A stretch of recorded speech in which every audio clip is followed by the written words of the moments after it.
vegetables, fruit suppliers, health and sanitary workers, truck drivers, railways and public transport workers, bank employees, electricity workers, our annadatas, police, firemen and the armed forces all had to go about their work as normal, but with the additional anxiety of the virus hanging over them.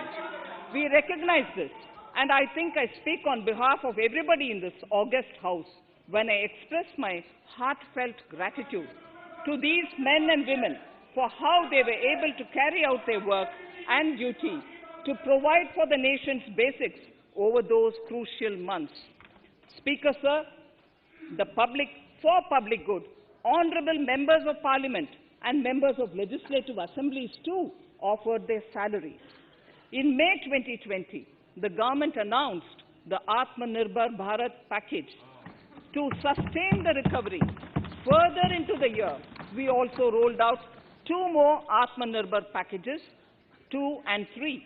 Total financial impact of all the Atmanirbhar Bharat packages, including measures taken by the RBI, was estimated to be about 27.1 lakh crores, which amounts to more than 13% of our GDP. As a government, we kept a watch on the situation and were proactive in our responses. The government, led by the Prime Minister, stretched its resources to deliver for most vulnerable sections of our society, the poorest of the poor, the Dalits, the tribals, the elderly, the migrant workers, and our children.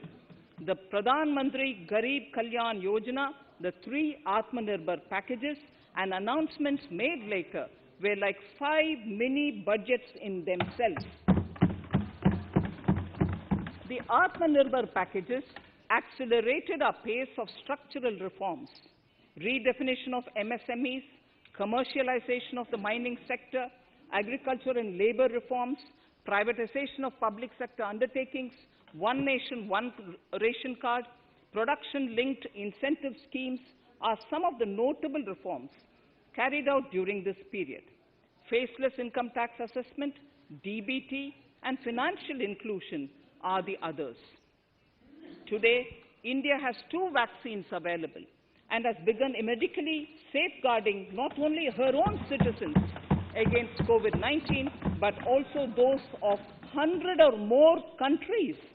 It is added comfort to know that 2 or more vaccines are also expected soon. Honorable Prime Minister launched the vaccination drive by crediting and thanking our scientists.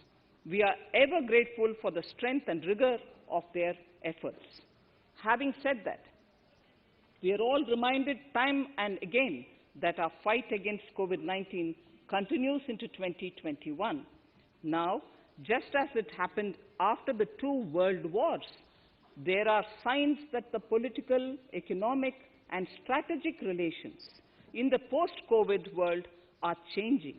This moment in history is the dawn of a new era, one in which India is well poised to truly be the land of promise and hope.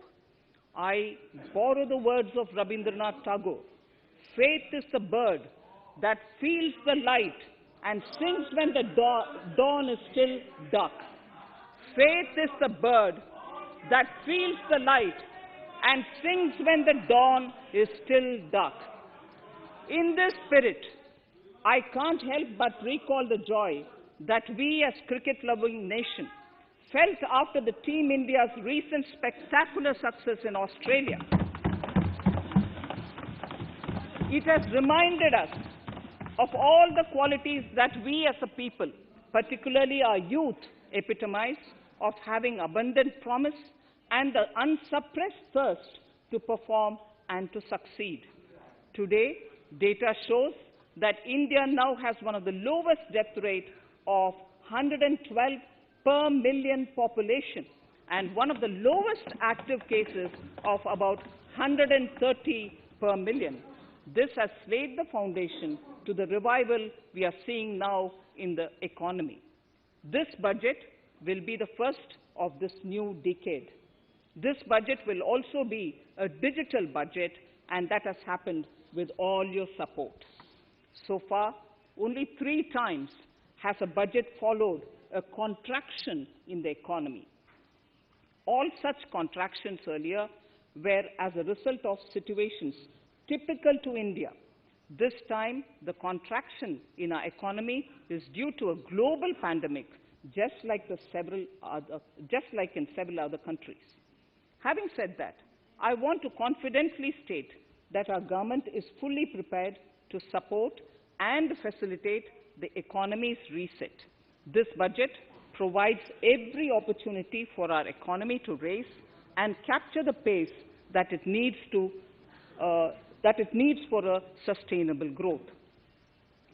2021 is the year of many important milestones for our history. I mention a few of these. It is the 75th year of independence, 60 years of Goa's accession to India, 50 years of the 1971 India-Pakistan War. It will be the year of the 8th census of independent India. It will also be India's turn at the BRICS presidency, the year for our Chandrayaan-3 mission, and the Haridwar Mahakumbh.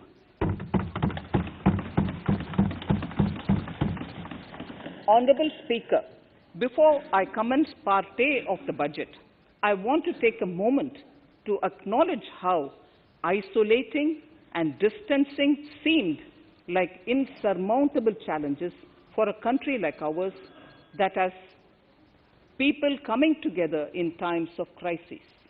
It hurts us in many ways. It hurt us in many ways. I bow my head in respect to every citizen for the endurance shown in facing what was an undeniably a tough year for all our physical and mental well-being. Part A. In Part A, I wish to lay a vision for Atmanirbhar Bharat. Atmanirbhar Bharat or Atmanirbharta is not a new idea. Ancient India was largely self-reliant and equally a business epicenter of the world. Atmanirbhar Bharat is an expression of the 130 crore Indians who have full confidence in their capabilities and skills. We are already part of international groupings such as the G20 and the BRICS, the Coalition for Disaster Resilient Infrastructure, and the International Solar Alliance are realities today due to India's efforts. The proposals in Part A will further strengthen the sankalp of nation first, doubling farmers' income, strong infrastructure, healthy India, good governance, opportunities for youth, education for all, women empowerment, and inclusive development, among others. Additionally, also on the path to fast implementation are the 13 promises we had made in the budget of 2015-16, which were to materialize during the Amrit Mahotsav of 2022 on the 75th year of our independence. They too resonate with the vision of Atmanirbharta. The budget proposals for 21-22 rest on 6 pillars: health and well-being, physical and financial capital and infrastructure, inclusive development for aspirational India, reinvigorating human capital, innovation and R&D, and as 6th, minimum government and maximum governance. I now move to talking about the first pillar, health and well-being. Even at the outset, I would like to say that the investment on health infrastructure in this budget has increased substantially. Progressively, as institutions absorb more, we shall commit more. Taking a holistic approach to health, we focus on strengthening 3 areas: preventive, curative, and well-being. Health systems. A new centrally sponsored scheme, PM Atmanirbhar Swasth Bharat Yojana, will be launched with an outlay of about 64,180 crores. over 6 years. This will develop capacities of primary, secondary, and tertiary care health systems, strengthen existing national institutions, and create new institutions to cater to detection and cure of new and emerging diseases. This will be in addition to the National Health Mission. The main interventions under the scheme are support for over 17,000 rural and 11,000 urban health and wellness centers, setting up integrated public health labs in all districts, and 3,382 block public health units in 11 states, establishing critical care hospital blocks in 602 districts and 12 central institutions, strengthening of National Center for Disease Control, its 5 regional branches and 20 metropolitan health surveillance units, expansion of the Integrated Health Information Portal to all states and UTs to connect all public health labs, operationalization of 17 new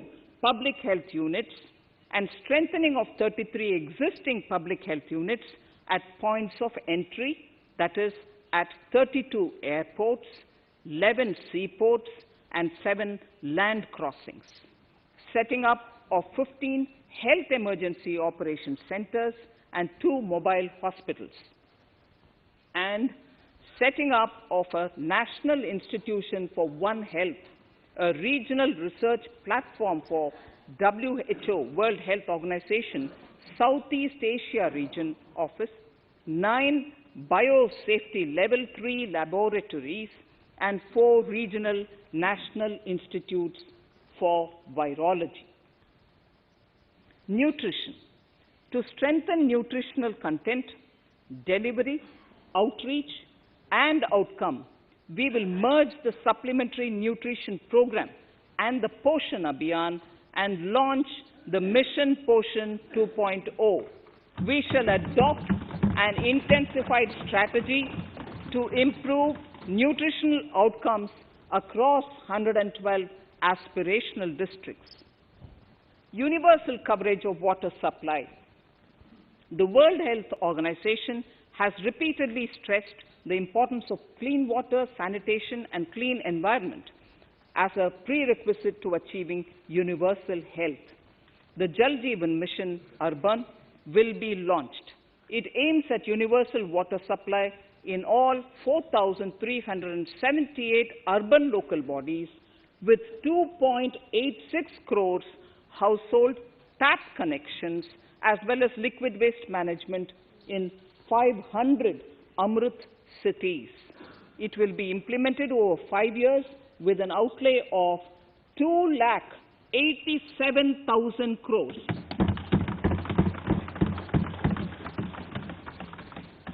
Swachh Bharat and Swasth Bharat. For further Swachhata of urban India, we intend to focus on complete fecal sludge management and wastewater treatment, source segregation of garbage, reduction in single-use plastic, reduction in air pollution by effectively managing waste from construction and demolition activities, and bioremediation of all legacy dump sites.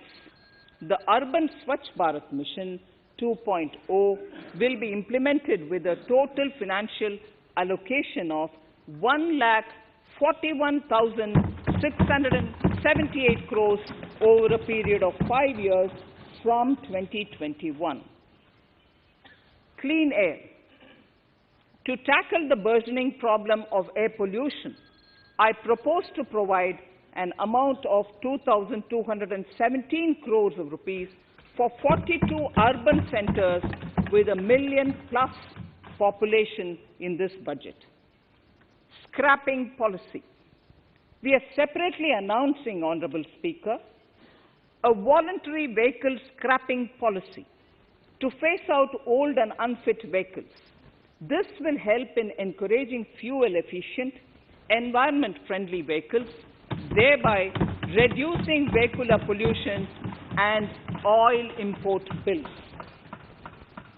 Vehicles would undergo fitness tests in automated fitness centers after 20 years in case of personal vehicles and after 15 years in case of commercial vehicles. Details of the scheme will be separately shared by the ministry. Vaccines. The pneumococcal vaccine, a made-in-India product, is presently limited to only 5 states. It will be rolled out across the country. This will avert more than 50,000 child deaths annually. Honorable Speaker, I have provided 35,000 crores of rupees for COVID-19 vaccine in this year 21-22. I am committed to provide further funds if required. So the budget outlay for health and well-being is 2,23,846 crores in this BE 21-22 as against the BE of only 94,452 crores, and it marks an increase of 137%. The details of the same are at Annexure 1 of the speech. Honorable Speaker, I now move to the second pillar, physical and financial capital and infrastructure.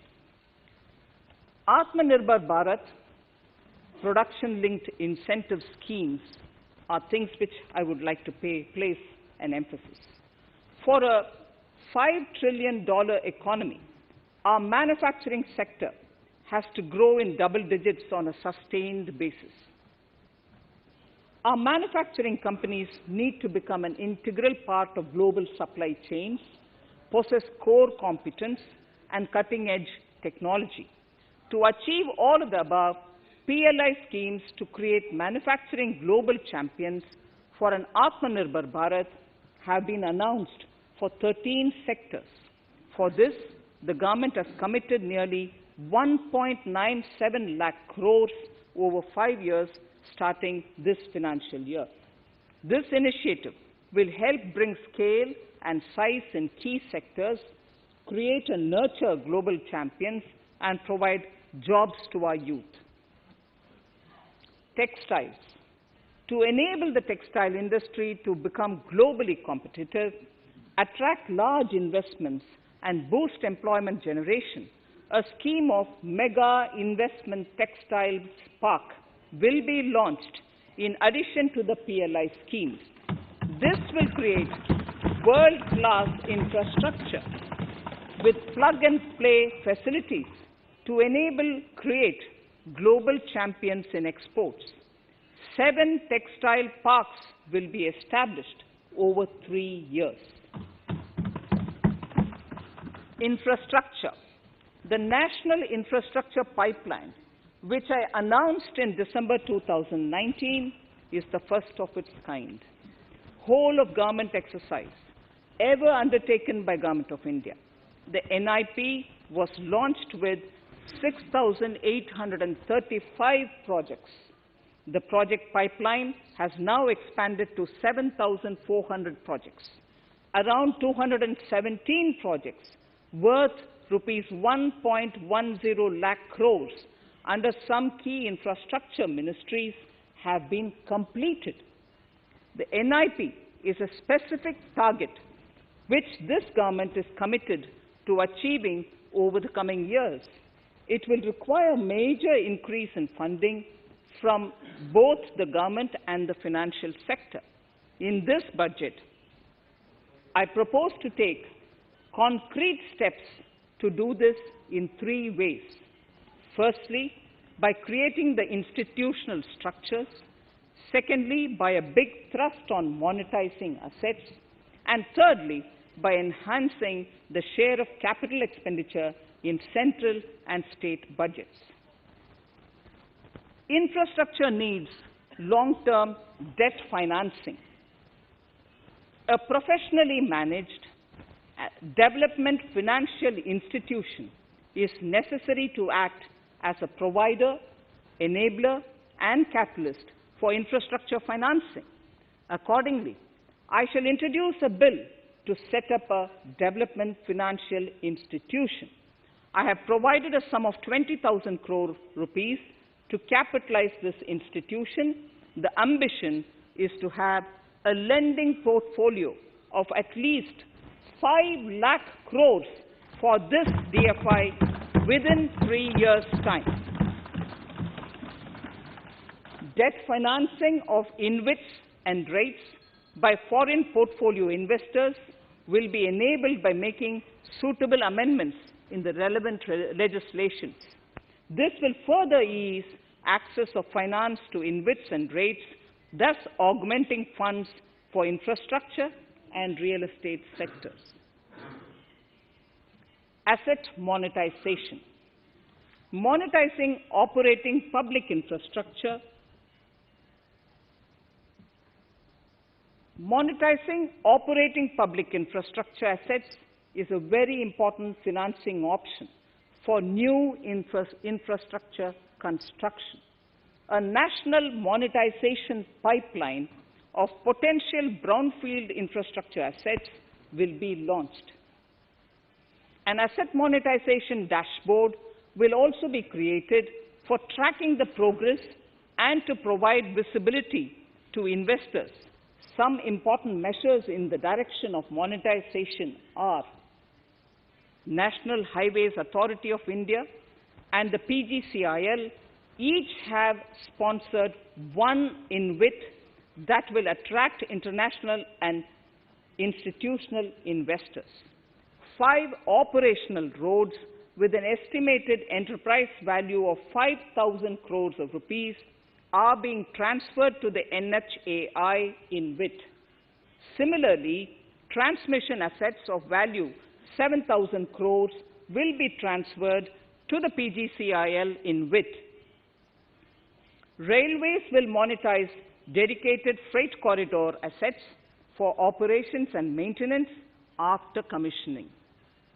The next lot of airports will be monetized for operations and management concessions. Other core infrastructure assets that will be rolled out under the asset monetization programs are NHAI operational toll roads, 2 transmission assets of PGCL, 3 oil and gas pipelines of GAIL, Gas Authority of India Limited, IOCL and HPCL, Airports Authority of India airports in Tier 2 and 3 cities, other railway infrastructure assets, warehousing assets of CPSE, such as the Central Warehousing Corporation and NAFED, among others, and sports stadiums. Sharp increase in capital budget. In the BE 2020-21, we had provided for 4.12 lakh crores for capital expenditure.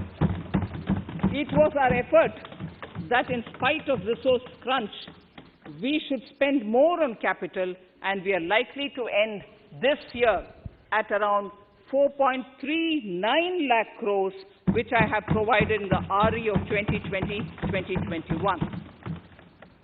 For 21-22, I propose a sharp increase in capital expenditure and thus have provided 5.54 lakh crores, which is 34.5% more than the BE of 2020-2021. Of this, I have kept a sum of more than 44,000 crores in the budget head of the Department of Economic Affairs to be provided for projects, programs, or departments that show good progress in capital expenditure and are in need of further funds. Over and above this expenditure, we would also be providing more than 2 lakh crores to states and autonomous bodies for their capital expenditure. We will also work out specific mechanisms to nudge states to spend more of their budget on creation of infrastructure.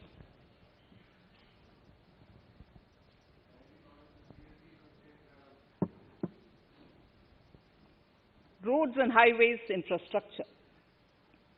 More than 13,000 kilometer length of roads at a cost of 3.3 lakh crores has already been awarded under the 5.35 lakh crores Bharat Pariyojana project, of which 3,800 kilometers have been constructed.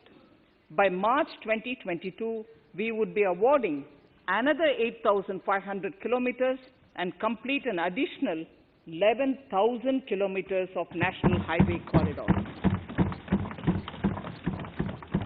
To further augment road infrastructure, more economic corridors are also being planned. Some are 3,500 kilometers of national highway works in the state of Tamil Nadu at an investment of 1.03 lakh crores. These include Madurai-Kollam corridor, Chittoor-Tachur corridor, and construction will start next year. Second, 1,100 kilometers of national highway works in the state of Kerala at an investment of 65,000 crores, including 600 kilometer section of Mumbai-Kanyakumari corridor in Kerala. Third, 675 kilometers of highway works in the state of West Bengal at a cost of 25,000 crores, including upgradation of existing road Kolkata-Siliguri.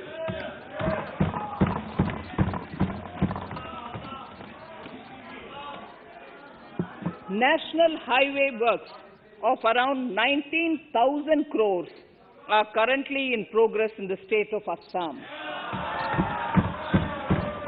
Further works of more than 34,000 crores covering more than 1,300 kilometers of national highways will be undertaken in the state in the coming 3 years.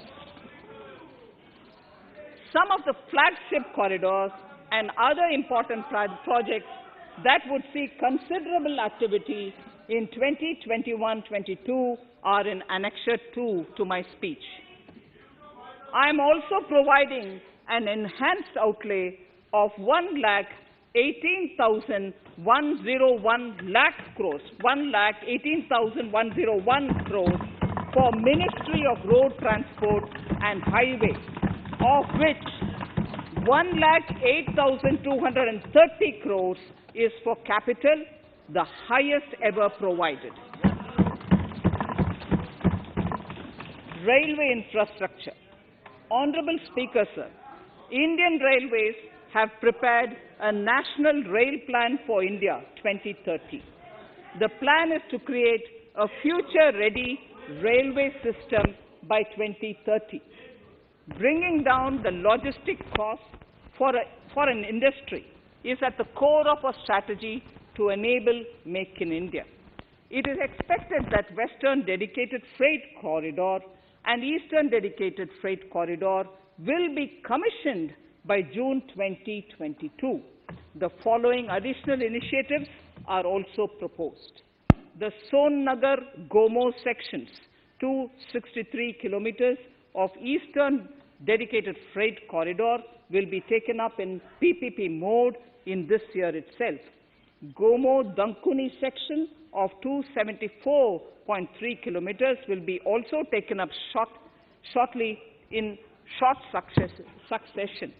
We will undertake future dedicated freight corridor projects, namely East Coast Corridor from Kharagpur to Vijayawada, East-West Corridor from Bhusaval to Kharagpur to Dankuni, and North-South Corridor from Itarsi to Vijayawada.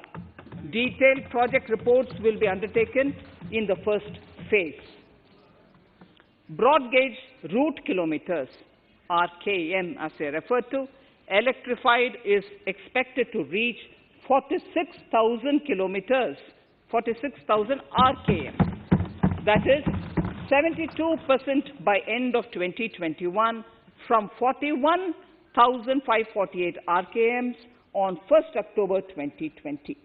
100% electrification of broad gauge routes will be completed by December 2023. For passenger convenience and safety, the following measures are being proposed. We will introduce the aesthetically designed Vista Dome LHB coach on tourist routes to give better travel experience to passengers. The safety measures undertaken in the past few years have borne results.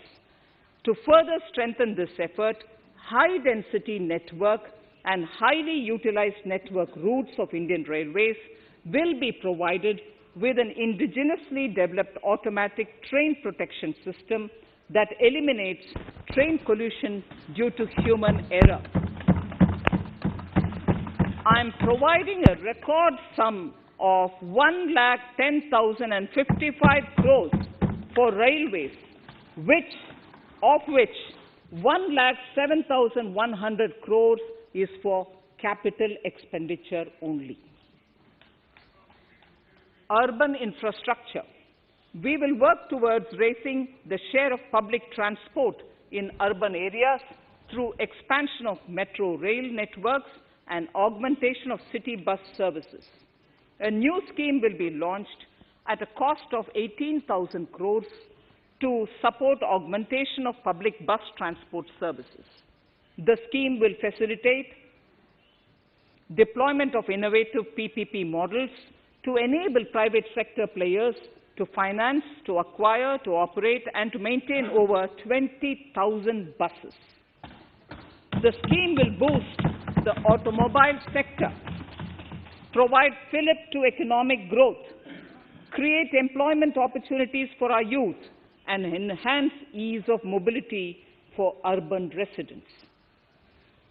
A total of 702 kilometers of conventional metro is operational, and another 1,016 kilometers of metro and RRTS is under construction in 27 cities.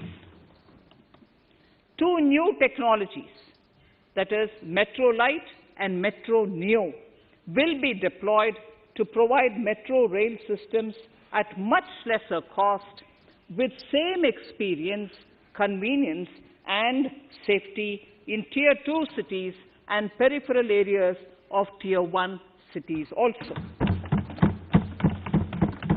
Central counterpart funding will be provided to Kochi Metro Railway Phase 2 of 11.5 kilometer at a cost of 1,957.05 crores.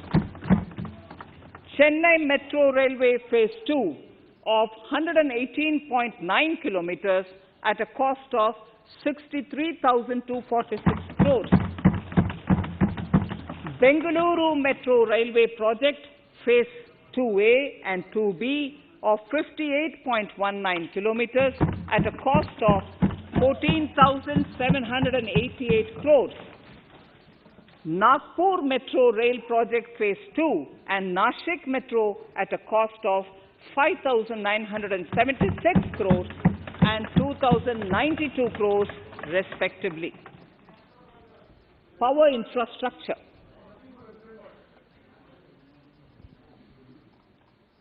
The past 6 years have seen a number of reforms and achievements in power sector. We have added 139 gigawatts of installed capacity, connected an additional 2.8 crore households, and added 1.41 lakh circuit kilometers of transmission lines. The distribution companies across the country are monopolies, either government or private. There is a need to provide choice to the consumers by promoting competition. A framework will be put in place to give consumers alternatives to choose from among more than one distribution companies. I read that sentence again. A framework will be put in place to give consumers alternatives to choose from among more than one distribution company. The viability of distribution companies is a serious concern. A revamped, reforms-based, results-linked power distribution sector scheme will be launched with an outlay of 3,05,984 crores over 5 years. The scheme will provide assistance to DISCOMs for infrastructure creation, including prepaid smart metering, feeder separation, upgradation of systems, etc., tied to financial improvements. Prime Minister, while speaking at the third Reinvestment Conference in November 2020, had announced plans to launch a comprehensive national hydrogen energy mission. It is now proposed to launch a hydrogen energy mission in 2021-22 for generating hydrogen from green power sources. Ports, shipping and waterways. Major ports will be moving from managing their operational services on their own to a model where a private partner will manage it for them. For the purpose, 7 projects worth more than 2,000 crores will be offered by the major ports on private-public partnership mode in FY 21-22. A scheme for promoting flagging of merchant ships in India will be launched by providing subsidy support to Indian shipping companies in global tenders floated by ministries and CPSCs. An amount of 1,624 crores will be provided over 5 years. This initiative will enable greater training and employment opportunities for Indian seafarers, besides enhancing Indian companies' share in global shipping. India has enacted Recycling of Ships Act in 2019 and acceded to the Hong Kong International Convention. Around 90 ship recycling yards at Alang in Gujarat have already achieved HKC-compliant certificates. Efforts will be made to bring more ships to India from Europe and Japan. Recycling capacities of around 4.5 million light displacement ton LDT will be doubled by 2024. This is expected to generate an additional 1.5 lakh jobs for our youth. Petroleum and natural gas. Our government has kept fuel supplies running across the country without interruption during the COVID-19 lockdown period. Taking note of the crucial nature of the sector in people's lives, the following key initiatives are being announced. 1. Ujjwala scheme, which has benefited 8 crore households, will be extended to cover 1 crore more beneficiaries. We will add 100 more districts in next 3 years to the city gas distribution network. A gas pipeline project will be taken up in the Union Territory of Jammu and Kashmir. An independent gas transport system operator will be set up for facilitation and coordination of booking of common carrier capacity in all natural gas pipelines on a non-discriminatory open access basis. Financial capital. I propose to consolidate the provisions of the Psb Act 1992 Depositories Act 1996, Securities Contracts Regulation Act 1956, and Government Securities Act 2007 into a rationalized single securities markets code. The government would support the development of a world-class fintech hub at the GIFT IFSC. To instill confidence amongst the participants in corporate bond market during times of stress and to generally enhance secondary market liquidity, it is proposed to create a permanent institutional framework. The proposed body would purchase investment-grade debt securities both in the stressed and normal times and help in the development of the bond market. In the budget 2018-19, government had announced its intent to establish a system of regulated gold exchanges in the country. For the purpose, SEBI will be notified as the regulator, and Warehousing Development and Regulatory Authority will be strengthened to set up a commodity market ecosystem arrangement, including vaulting, assaying, logistics, etc., in addition to warehousing. Towards investor protection, I propose to introduce an investor charter as a right of all financial investors across all financial products. To give a further boost to the non-conventional energy sector, I propose to provide additional capital infusion of 1,000 crores to Solar Energy Corporation of India and 1,500 crores to Indian Renewable Energy Development Agency.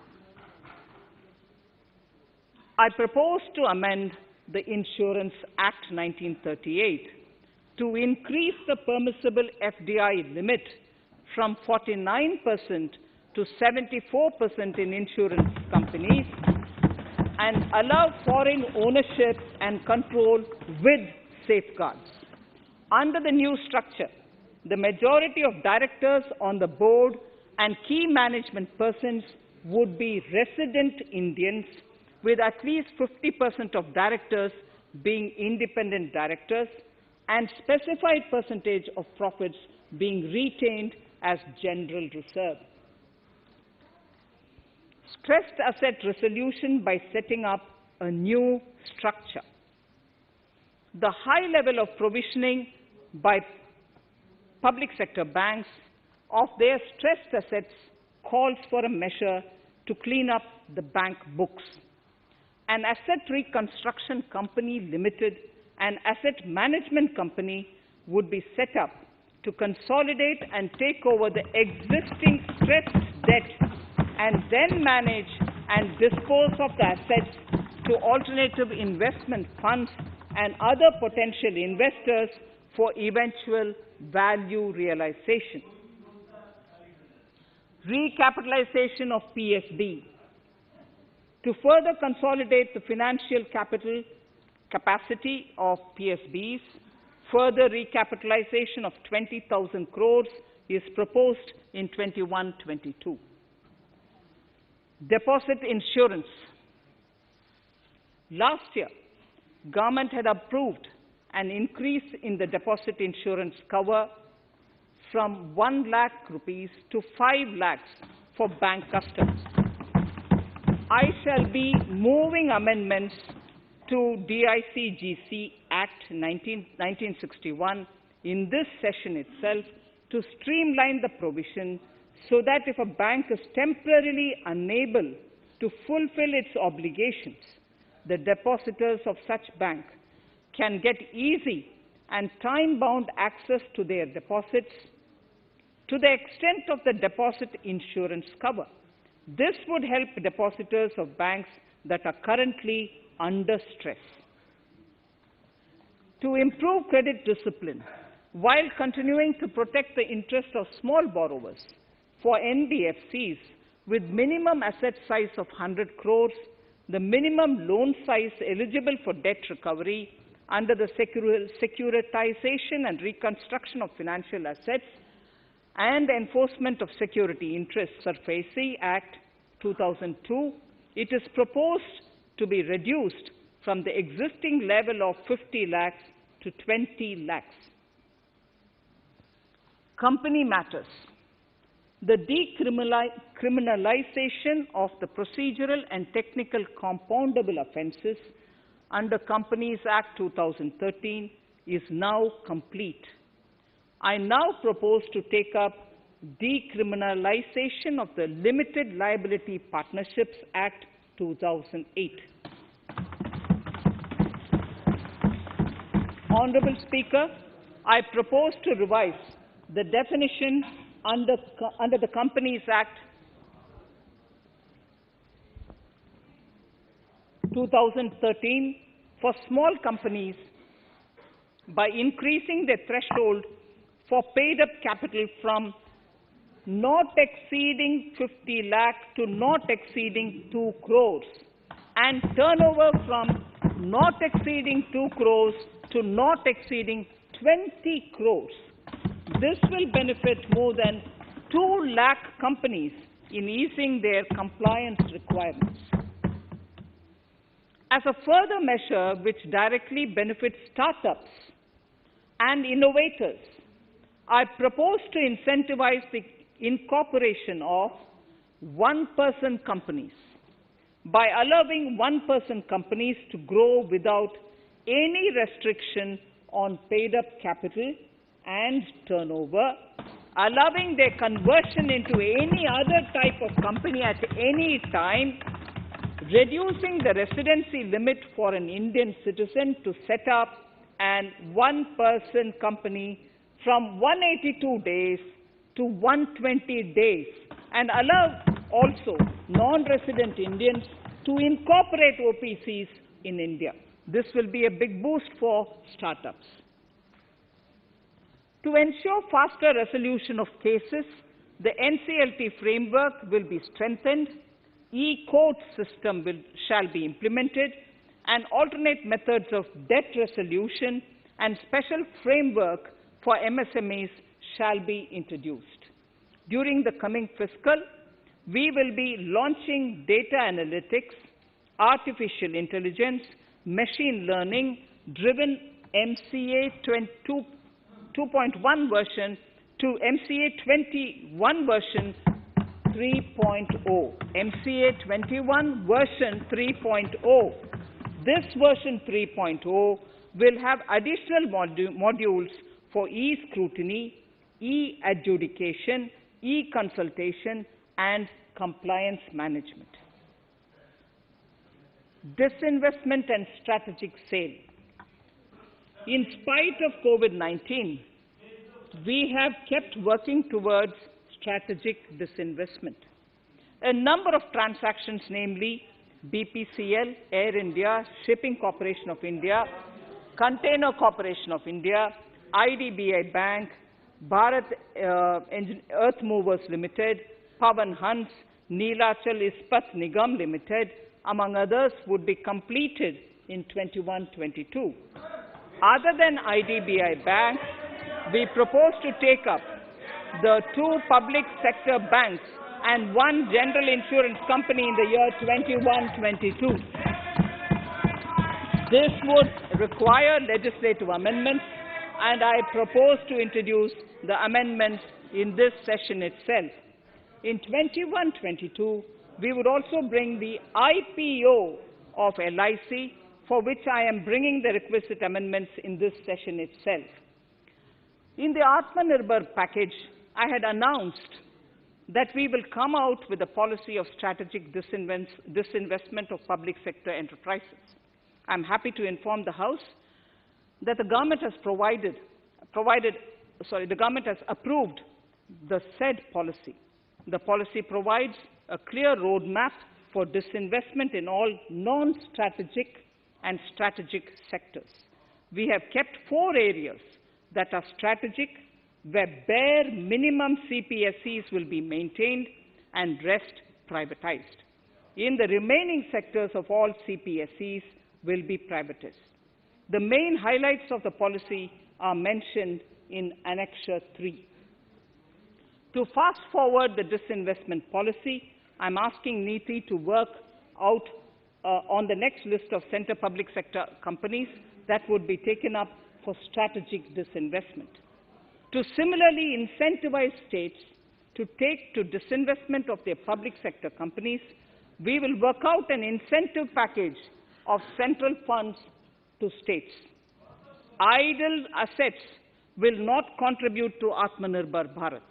The non-core assets largely consist of surplus land with government ministries and departments and public sector enterprises.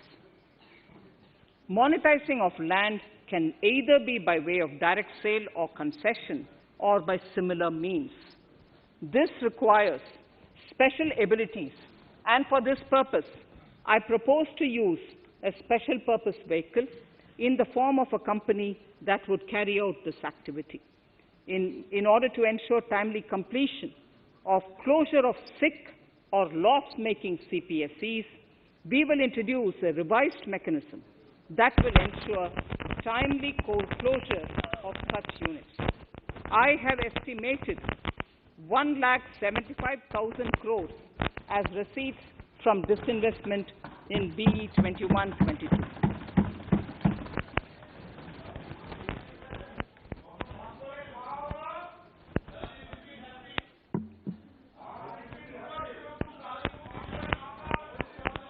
Government financial reforms.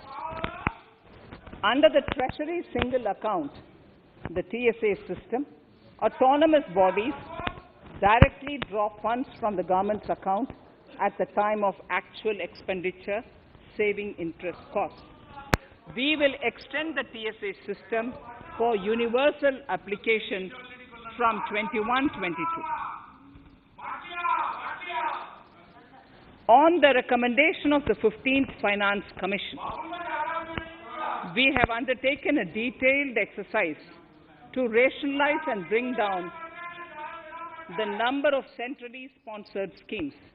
This will enable consolidation of outlays for better impact. The government is committed to the development of multi-state cooperatives and will provide all support to them. To further streamline the ease of doing business for cooperatives, I propose to set up a separate administrative structure for them. So the third pillar of Atmanirbhar Bharat, inclusive development for aspirational India. Honorable Speaker, sir, under this pillar, I will cover agriculture and allied sectors, farmers' welfare and rural India, migrant workers and labor, and financial inclusion. Agriculture. Our government is committed to the welfare of farmers. The MSP regime has undergone a sea change to assure price that is at least 1.5 times the cost of production across all commodities.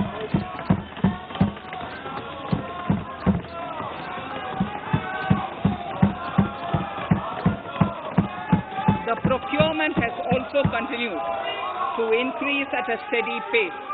This has resulted in increase in payment to farmers substantially. In case of wheat, a total amount paid to farmers in 2013-14, Honorable Speaker, sir, the data that I give now is important for all honorable members to kindly hear.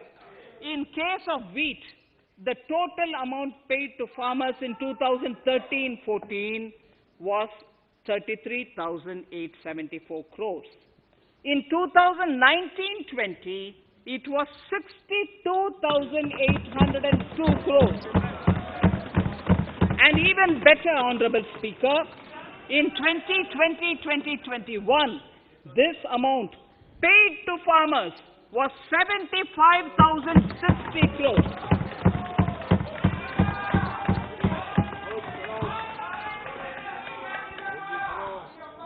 Honorable Speaker, again an important fact, the number of wheat-growing farmers that were benefited increased in 2020-21 to 43.36 lakhs, compared to 35.57 lakhs in 2019-20. That much of an increase within 1 year. For paddy, again an important data. For paddy, the amount paid in 2013-14 was 63,928 crores. In 2019-20, this increased to 1,41,930 crores. Even better, in 2020-2021, this is further, in 2020-21,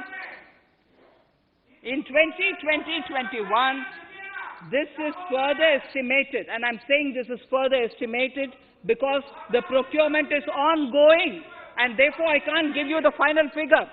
This is further estimated to increase to 1,72,752 crores.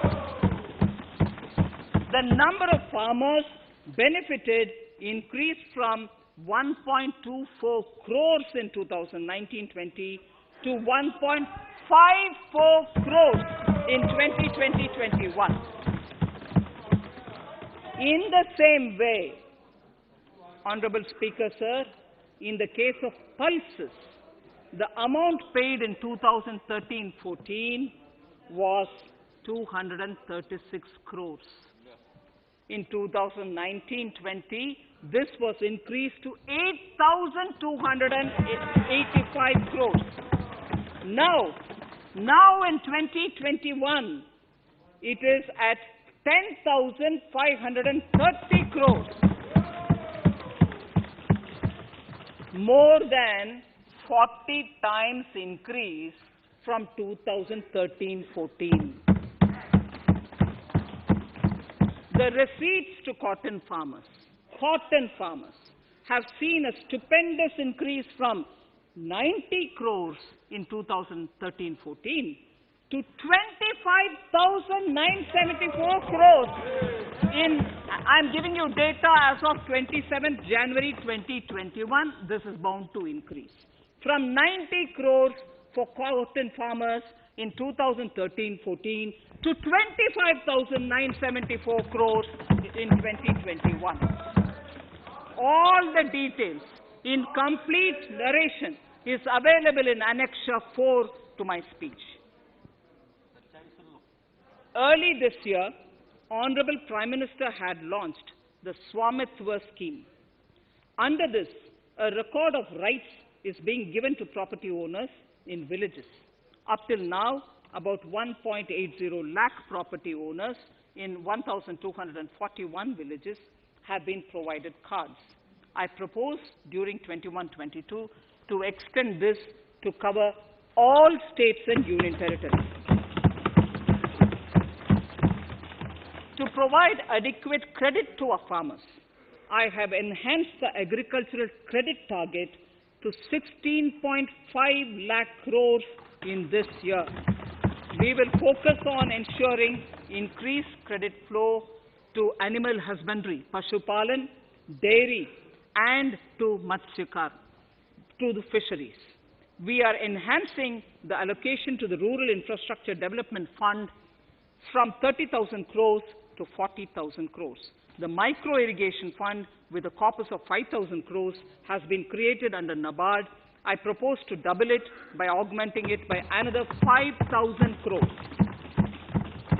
To boost value addition in agriculture and allied products and their exports, the scope of Operation Green Scheme, that is presently applicable to only tomatoes, onions, and potatoes, will be enlarged to include 22 perishable crops.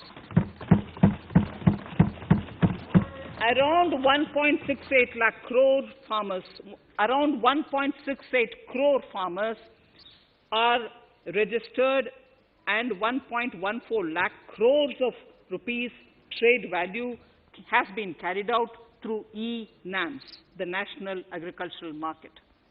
Keeping in view the transparency and the competitiveness that e-NAM has brought into the agricultural market, 1,000 more mandis will be integrated with e-NAM. Honorable Speaker, sir, with all this, the Agricultural Infrastructure Fund would be made available to the APMCs for augmenting their infrastructure facilities.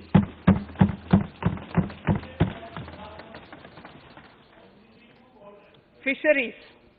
I am proposing substantial investments in the development of modern fishing harbors and fish landing centers. To start with, 5 major fishing harbors, Kochi, Chennai, Visakhapatnam, Paradip, and Petua Ghat, will be developed as hubs for economic activity. We will also develop inland fishing harbors and fish landing centers along the banks of rivers and waterways. Seaweed farming is an emerging sector with potential to transform the lives of coastal communities. It will provide large-scale employment and additional incomes. To promote seaweed farming and cultivation, I propose a multi-purpose seaweed park to be established in Tamil Nadu. Migrant workers and laborers.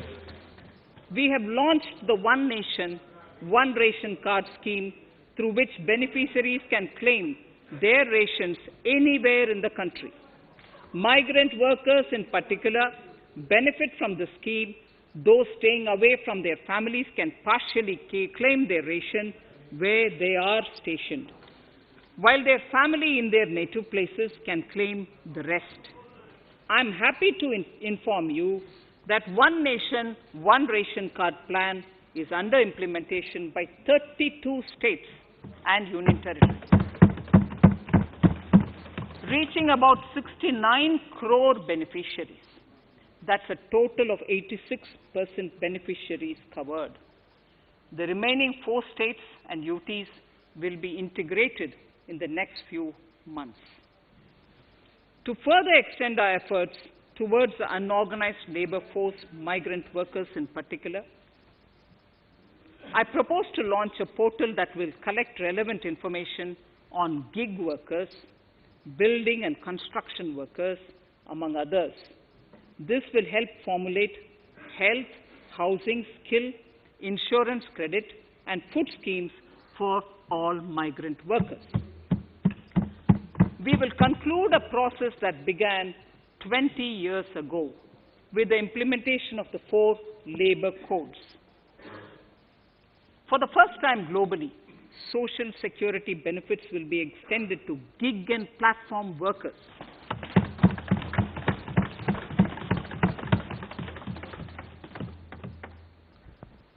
Minimum wages will apply to all categories of workers, and they will all be covered by the Employees State Insurance Corporation. Women will be allowed to work in all categories and also in the night shifts with adequate protection.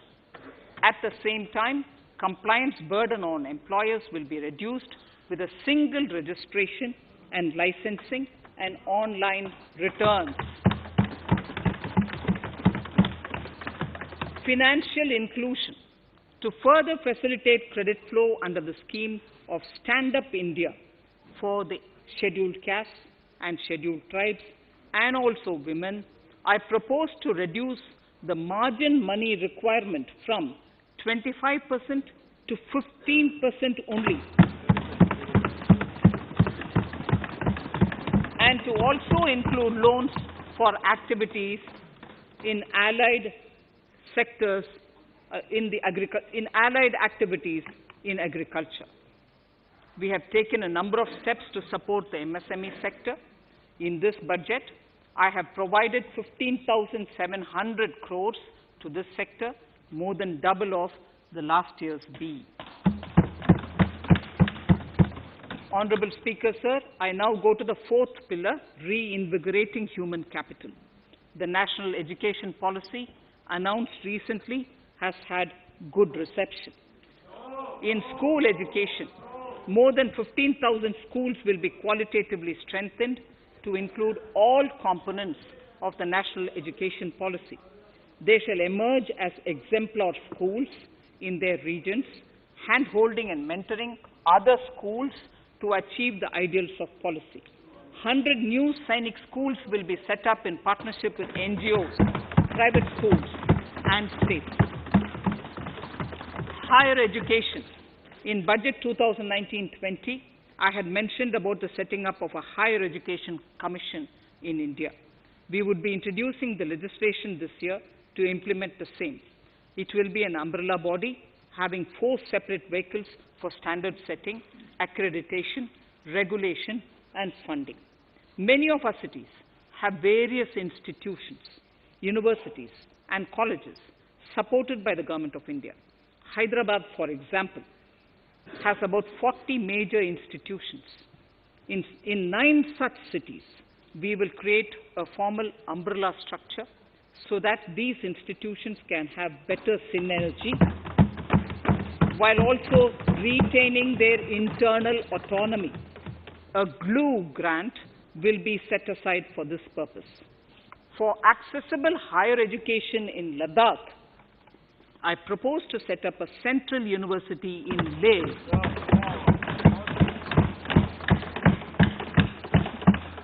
The other important projects to be taken up as a part of the NEP are listed in Annexure 5. Scheduled caste and scheduled tribes welfare. We have set ourselves a target of establishing 750 Eklavya model residential schools in our tribal areas. I propose to increase the unit cost of each such school from 20 crores, which is what it is now, to 38 crores, and for hilly and difficult areas to 48 crores. This would help creating robust infrastructure facilities for our tribal students. We have revamped the post-metric scholarship scheme for the welfare of scheduled caste students. I have also enhanced the central assistance in this regard. We are allotting 35,219 crores for 6 years till 25-26 to benefit 4 crores scheduled caste students. Skilling. In 2016, we had launched the National Apprenticeship Promotion Scheme. The government proposes to amend the Apprenticeship Act with a view to further enhancing apprenticeship opportunities for our youth. We will realign the existing scheme of National Apprenticeship Training Scheme for providing post-education apprenticeship, training of graduates and diploma holders in engineering. Over 3,000 crores will be provided for this purpose. An initiative is underway, Honorable Speaker, in partnership with the United Arab Emirates to benchmark skill qualifications, assessment and certification, accompanied by the deployment of certified workforce. We also have a collaborative training, intertraining program between India and Japan to facilitate transfer of Japanese industrial and vocational skills, techniques, and knowledge. We will take forward this initiative with many more countries also.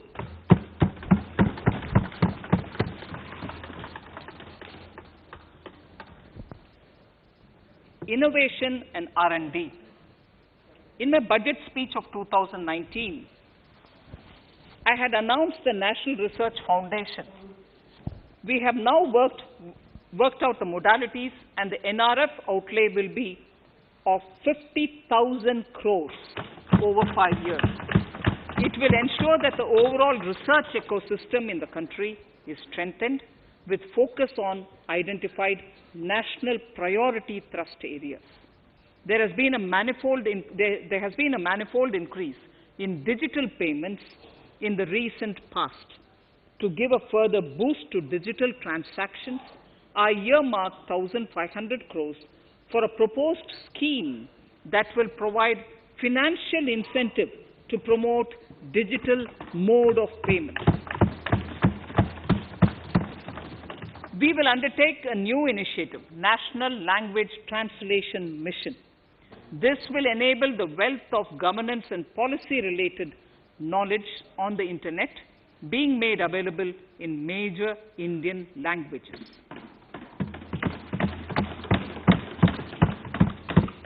The new Space India Limited, a PSU, under the Department of Space, will execute the PSLV CS-51 launch, carrying the Amazonia satellite from Brazil, along with a few smaller Indian satellites.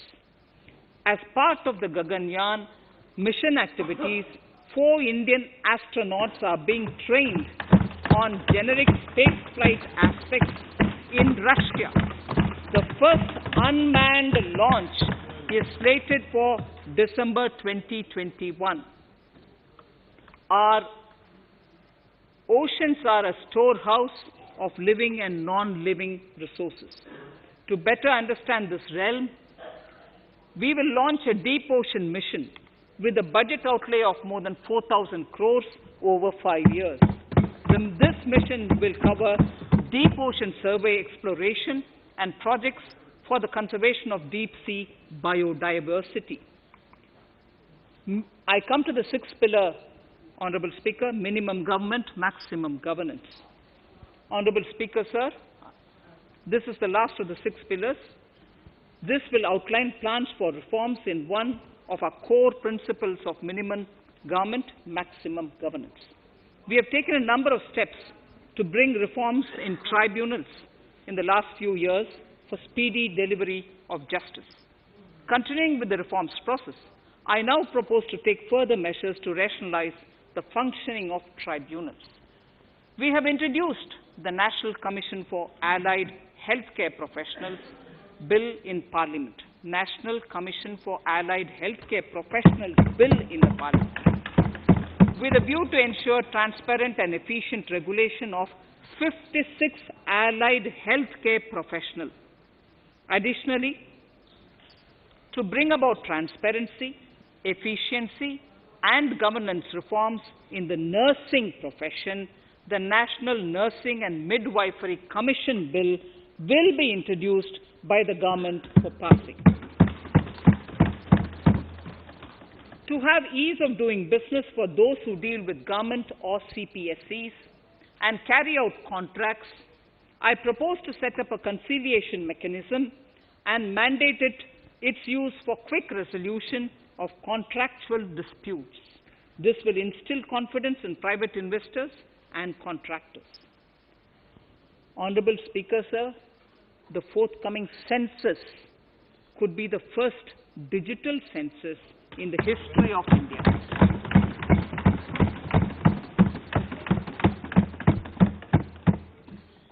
For this monumental milestone-marking task, I have allocated 3,768 crores in this year, 21-22.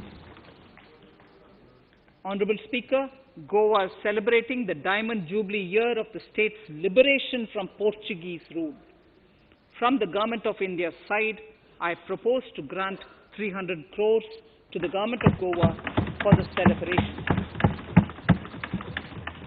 I propose to provide 1,000 crores for the welfare of tea workers, especially women and children in Assam and West Bengal.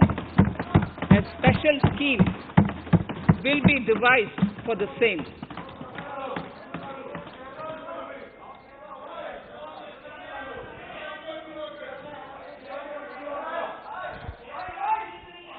Fiscal position. Fiscal position. In these last few paragraphs of part A of my speech, I draw the attention of this august House to the fact that at the beginning of the current financial year, the pandemic's impact on the economy resulted in a weak revenue inflow. This was combined with high expenditure to provide essential relief to vulnerable sections of the society, especially the poor, the women, scheduled castes, and scheduled tribes. Unlike many other countries, we opted for a series of medium-sized packages during the pandemic so that we could calibrate and target our response according to the evolving situation. Once the health situation stabilized and the lockdown was being slowly lifted, we switched to ramping up government spending so as to revive domestic demand. As a result, against an original BE expenditure of 30.42 lakh crores for 2020-21, our RE estimates are 34.50 lakhs. 30.42 now within the year going up to 34.5 lakh crores. We have maintained quality of expenditure.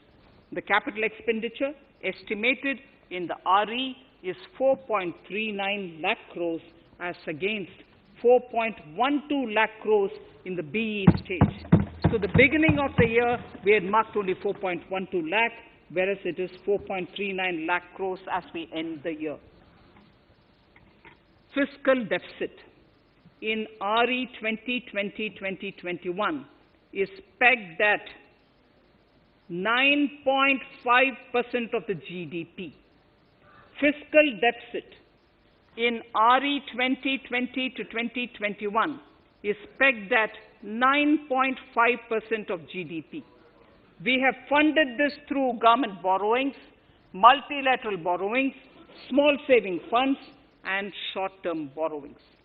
We would need another 80,000 crores, for which we would be approaching the market in these 2 months. We would be needing another 80,000 crores, for which we would be approaching the markets in these 2 months. To ensure that the economy is given the required push, our BE estimates for expenditure in 21-22 are 34.83 lakh crores.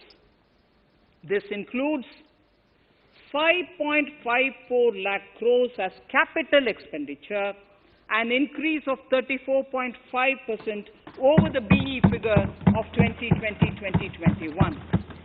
The fiscal deficit in BE 21-22 is estimated to be 6.8% of the GDP. The gross borrowing from the market for the next year would be around 12 lakh crores.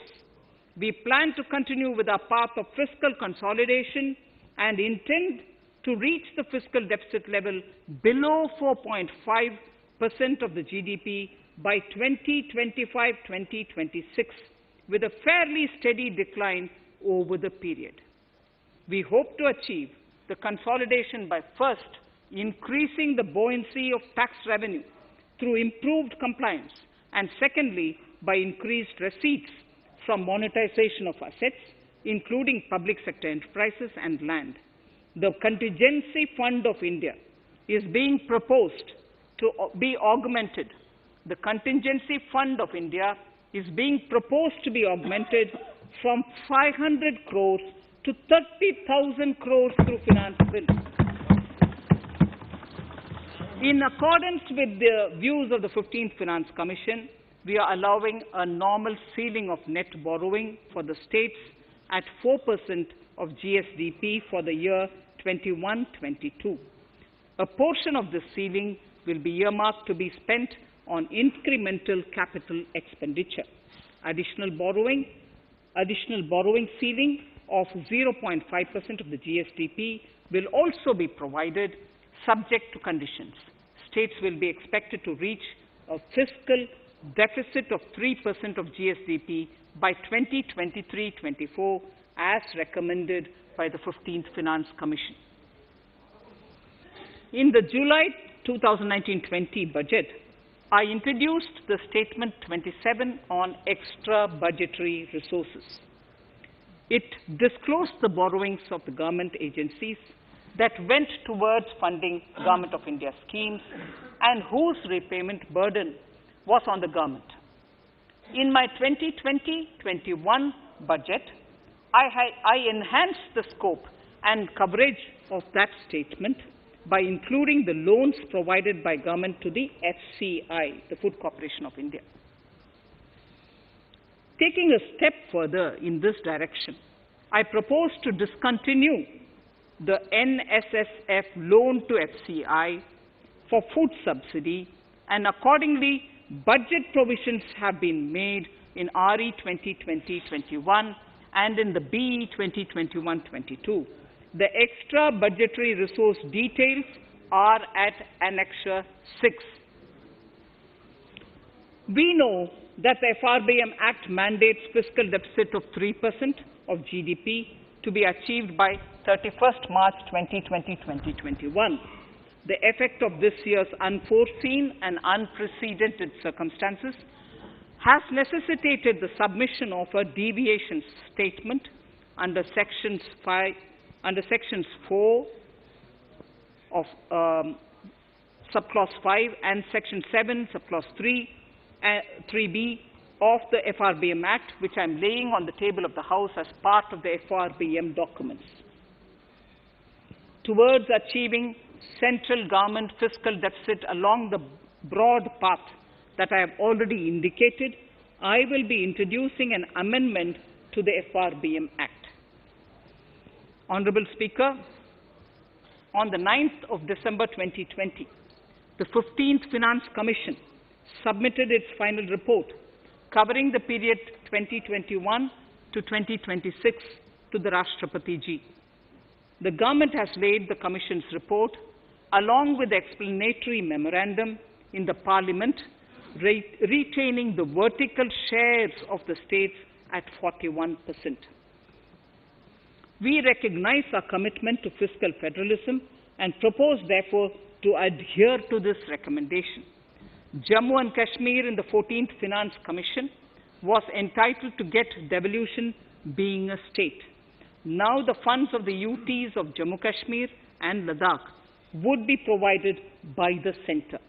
I have also provided on the Commission's recommendation 1,18,452 crores as revenue deficit grant to 17 states in 21-22, as against 74,340 crores to 14 states in 2020-21.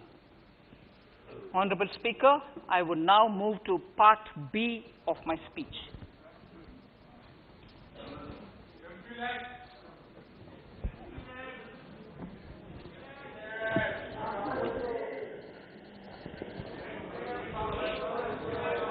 Honorable Speaker, the world is facing a serious challenge of the pandemic and its aftershock. In these trying times, when many economies are struggling to revive, our people and our industry have exhibited remarkable resilience. As I mentioned already, post-pandemic, a new world order seems to be emerging, one in which Asia is poised to occupy a prominent position, and India will have a leading role therein. In this scenario, our tax system has to be transparent, efficient, and should promote investments and employment in our country. At the same time, it should put minimum burden on our taxpayers. I borrow the words of Thiruvalluvar, the saint. Yetralum, Eatalum, Kathalum, Katha Vaguthalum, Nalla Valladarasu. A king or a ruler is the one who creates and acquires wealth, protects and distributes it for common good. Tirukkural. Direct tax proposals. Keeping this in mind, the words of Tirukkural, our government introduced a series of reforms in the direct tax system for the benefit of our taxpayers and the economy. Few months prior to the pandemic, in order to attract investments, we slashed our corporate tax rate to make it among the lowest in the world. The dividend distribution tax too was abolished. The burden of taxation on small taxpayers was eased by increasing rebates. In 2020, the return filers saw a dramatic increase to 6.48 crores from 3.31 crores in 2014. In the direct tax administration, we had recently introduced the faceless assessment and faceless appeal. I now seek to take further steps to simplify the tax administration, ease compliance, and reduce litigation. Relief to senior citizens. I begin my direct tax proposals by offering my pranam to our senior citizens. Many of them, despite having foregone several basic necessities of their own, have strived to build our nation. Now, in the 75th year of independence of our country, when we continue our endeavor with renewed vigor, we shall reduce compliance burden on our senior citizens who are 75 years of age and above. For senior citizens who only have pension and interest income, I propose exemption from filing their income tax returns.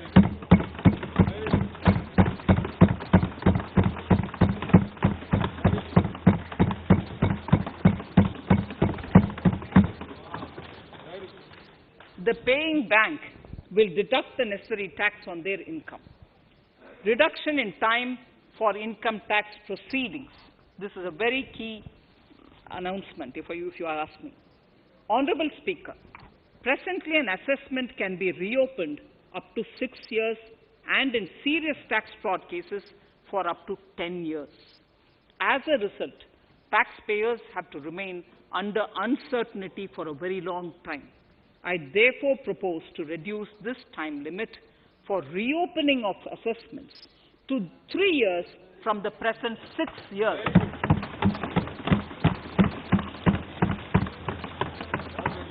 In serious tax evasion cases too, only where there is evidence of concealment of income of 50 lakh or more in a year. In serious tax evasion cases too, only where there is evidence of concealment of income of 50 lakh or more in a year can the assessment be reopened up to 10 years. Even this reopening can be done only after the approval of the Principal Chief Commissioner, the highest level of Income Tax Department. Setting up the Dispute Resolution Committee. Honorable Speaker, it has been the resolve of this government to reduce litigation, which mars the present taxation system. The government came out with the Direct Taxation Vivad Se Vishwas scheme to give taxpayers an opportunity to settle long-pending disputes and be relieved to further strain on their time and resources. The response from taxpayers has been the best ever, as over 110,000 taxpayers have already opted to settle tax disputes of over 85,000 crores under the scheme.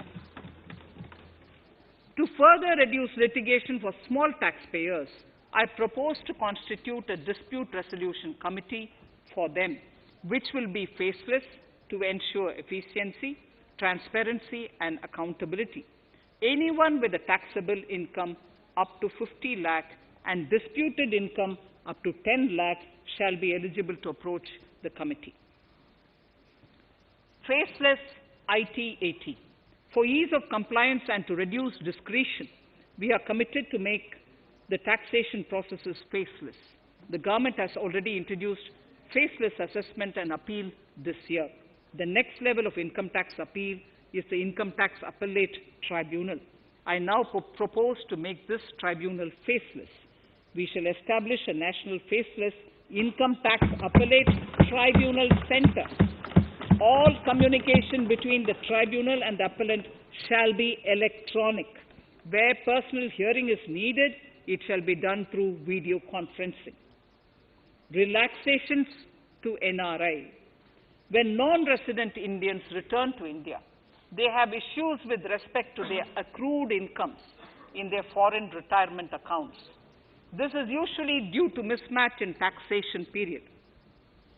They also face difficulties in getting credit for Indian taxes in foreign jurisdictions. I propose to notify rules for removing their hardship of double taxation. Exemption from audit. Currently, if your turnover exceeds 1 crore, you have to get your accounts audited. In February 2020 budget, I had increased the limit for tax audit to 5 crores for those who carry out 95% of their transactions digitally.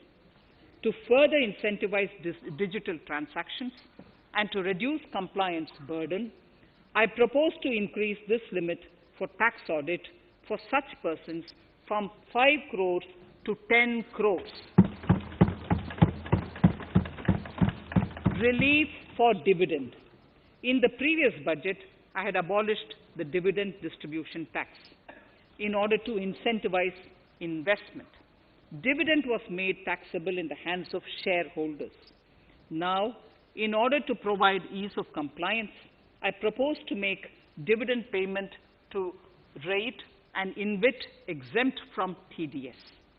Further, as the amount of dividend income cannot be estimated correctly by the shareholders for paying advance tax, I propose to provide that advance tax liability on dividend income shall arise only after the declaration or payment of dividend. Also, for the foreign portfolio investors, I propose to enable deduction of tax on dividend income at lower treaty rate. Attracting foreign investment into infrastructure sector. In the last budget, for attracting foreign investment in the infrastructure sector, we had granted 100% tax exemption, subject to certain conditions, to foreign sovereign wealth funds and pension funds on their income from investment in Indian infrastructure. We have noticed that few of such funds are facing difficulties in meeting some of the conditions. In order to ensure that a large number of funds invest in India, I propose to relax some of these conditions relating to prohibition on private funding, restriction on commercial activities, and direct investment in infrastructure. In order to allow funding of infrastructure by issue of zero-coupon bonds, I propose to make notified infrastructure debt funds eligible to raise funds by issuing tax-efficient zero-coupon bonds. Affordable housing.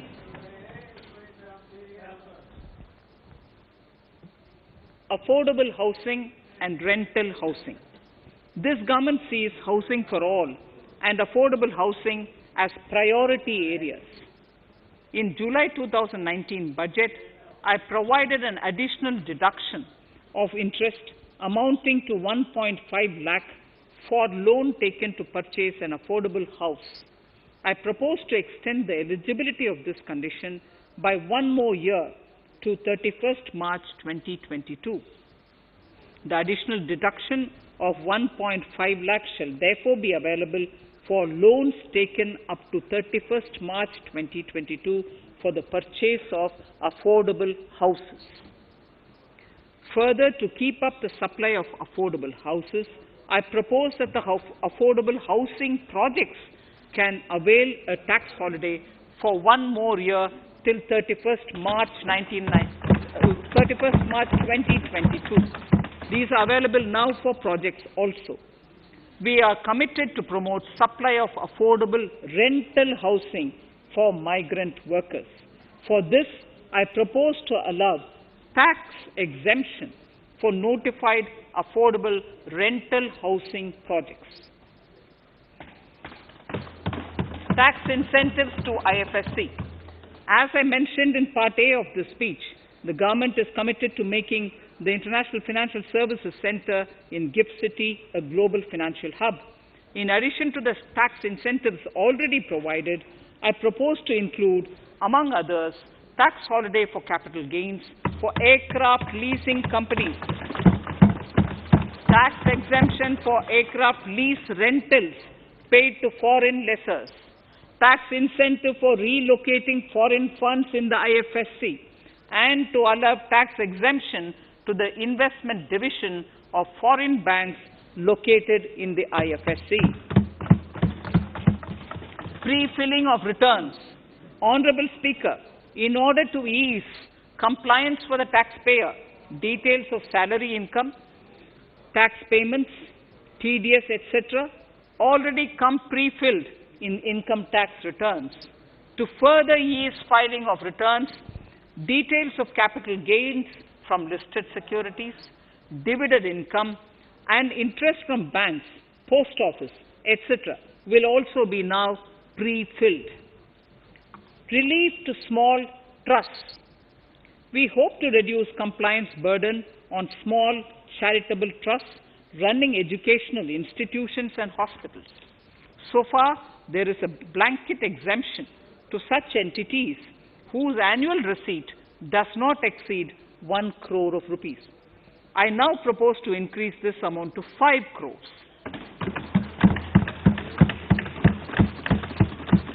Labor welfare. We have noticed that some employers deduct the contribution of employees toward provident funds, superannuation funds, and other social security funds, but do not deposit these contributions within the specified time. For these employees, this means a loss of interest or income. In cases where an employer later becomes financially unviable, non-deposit results in a permanent loss for the employees. In order to ensure that employees' contributions are deposited on time, I reiterate that the late deposit of employees' contribution by the employer will not be allowed as deduction to the employer.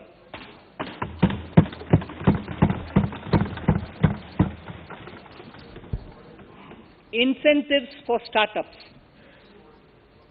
In order to incentivize startups in the country, I propose to extend the eligibility for claiming tax holiday for startups by 1 more year, till 31st March 2022. Further, in order to incentivize funding for the startups, I propose to extend the capital gains exemption for investment in startups by 1 more year, till 31st March 2022. Sir, I now come to indirect tax proposals, GST.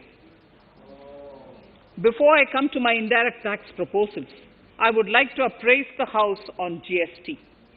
The GST is now 4 years old, and we have taken several measures to further simplify it.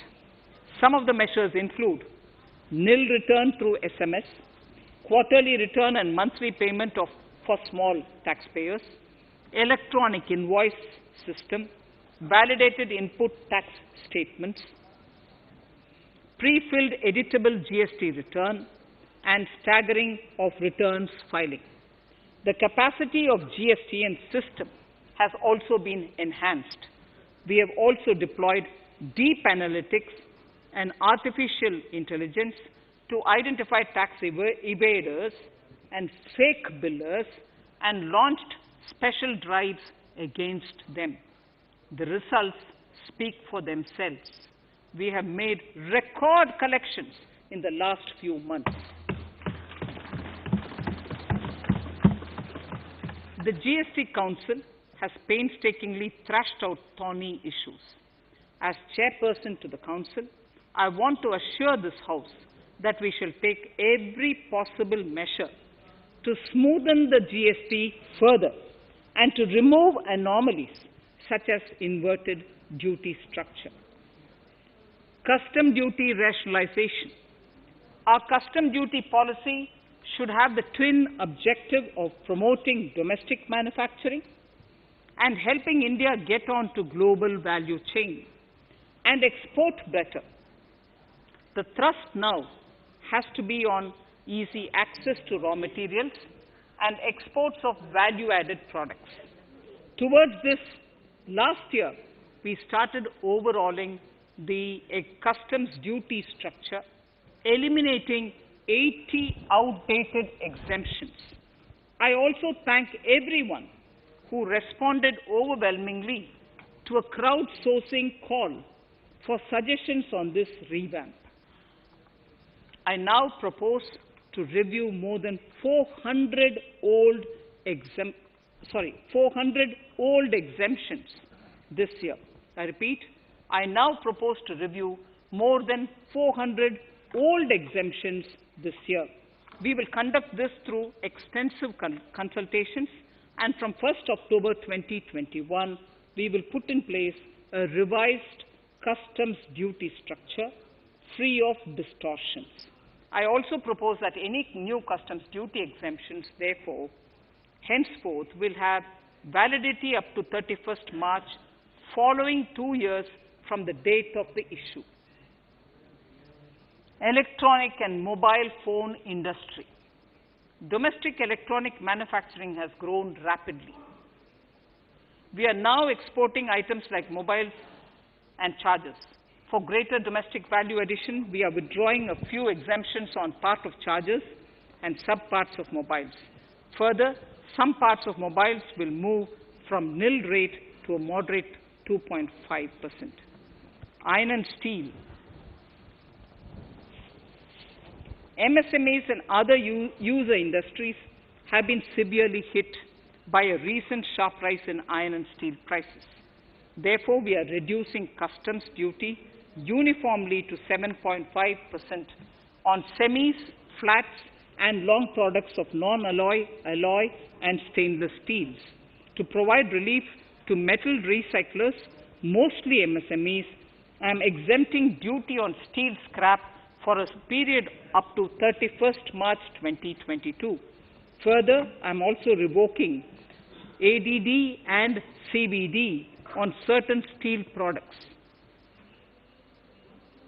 Also, to provide relief to copper recyclers, I am reducing duty on copper scrap from 5% to 2.5%. Textiles. The textile sector generates employment and contributes significantly to the economy. There is a need to rationalize duties on raw material inputs to man-made textiles. We are now bringing nylon chain on par with polyester and other man-made fibers. We are uniformly reducing the BCD rates on caprolactam, nylon chips, nylon fiber, and yarn to 5%. This will help the textile industry, MSMEs, and also overall exports. Chemicals. We have calibrated customs duty rates on chemicals to encourage domestic value addition and to remove inversions. Apart from other items, we are reducing customs duty on naphtha to 2.5% to correct inversion. Gold and silver presently attract a basic customs duty of 12.5%. Since the duty was raised from 10% in July 19, prices of precious metals have risen sharply.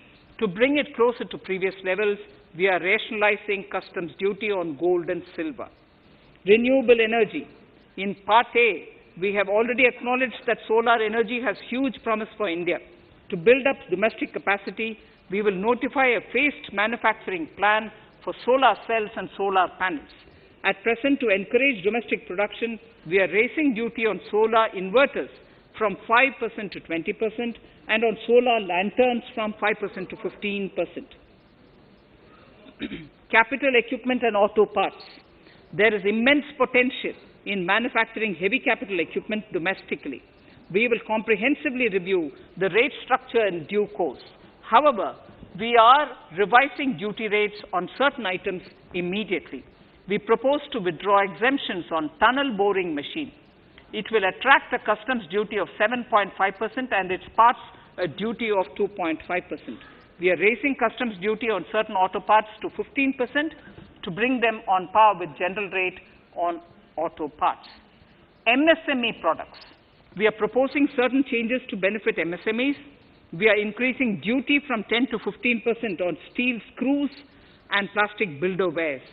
On prawn feed, we increase it from 5 to 15%. We are rationalizing exemption on import of duty-free items as an incentive to exporters of garments, leather, and handicraft items. Almost all of these items are made domestically by our MSMEs. We are withdrawing exemption on imports of certain kinds of leathers as they are domestically produced in good quantity and quality, mostly by MSMEs. We are also raising customs duty on finished synthetic gemstones to encourage domestic processing. Agriculture products to benefit farmers. We are raising customs duty on cotton from nil to 10%. On raw silk and silk yarn from 10 to 15%. We are also withdrawing end-use based concession on denatured ethyl alcohol. Currently, rates are being uniformly calibrated to 15% on items like maize, bran, rice bran, oil cake, and animal feed additives. There is an immediate need to improve agricultural infrastructure so that we produce more while also conserving and processing agricultural output efficiently. This will ensure enhanced remuneration for our farmers. To earmark resources for this purpose, I propose an agricultural infrastructure and development cess on a small number of items. However, while applying this cess, we have taken care not to put additional burden on consumers on most items. Rationalization of procedures and easing of compliance. For their judicious application, we propose certain changes in the provisioning related to ADD, anti-dumping duty, and CVD, countervailing duty levies. To complete customs investigation, we are prescribing definite timelines. In 2020, we rolled out the Turant Customs Initiative, which brought in faceless, paperless, and contactless customs measures. With effect from September 2020, we have implemented a new procedure for administration of rules of origin. This has helped in putting a check on misuse of FTAs. The specific details of direct and indirect tax changes proposed are listed in the annexure to my speech. Honorable Speaker, sir, with these words, I commend the budget to this august House. Thank you.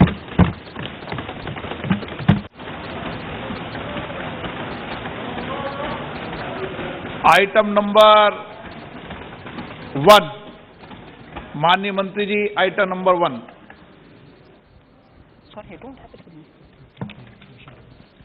Sir, I wish to place on table the 15th Finance Commission report.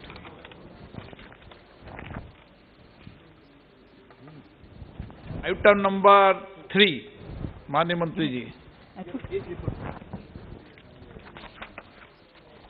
So, I wish to lay on the table the following statements under Section 3(1) of the Fiscal Responsibility and Budget Management Act 2003, the medium-term fiscal policy cum fiscal policy strategy statement and macroeconomic framework statement.